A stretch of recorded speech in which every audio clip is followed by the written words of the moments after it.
د کلایمیټ چینج په تباهۍ او بدبختۍ لا موږ پوهېږو نه پې تبصره کوو خو د کلایمیټ چینج د دغه اقلیمي بدلون موسمیاتي بدلون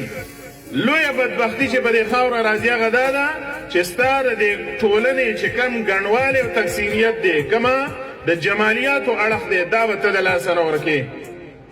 ستا د وطن نه به مرغۍ ورکېږي تاسو روزئ سهار کې کله په دې غرونو کې تاسو به د مرغۍ چغار نه اورئ تاسو به د نورو حیواناتو څاروو ځناورو چې هغه وجود لرلو زموږ په دې خاوره دا به نه په دې خاوره کې تاسو به قسمه قسم رنځونه او بیمارۍ نه په دې خاوره کې تاسو یې نه پېښور ښار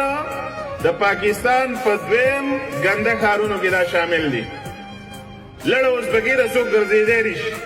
ډاکټرانو وینا کړې چې د کور نه مه راوځئ په پېښور کې اوس پېښور ښار د پښتونخوا زړه د دې وطن د اقتصاد هب او مرکز دا بدرنګۍ ته ورسېدلو دا څه چې په دې ټولنه کې هغه کلتوري ښکلا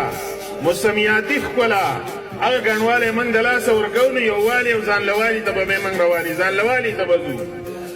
افتراق او تقسیم ته به بیا موږ ځو نو ځکه د ځوانانو دپاره تاسو ته خصوصا دا وایو چې کردار سازي ګورې دا ډېره مهمه ده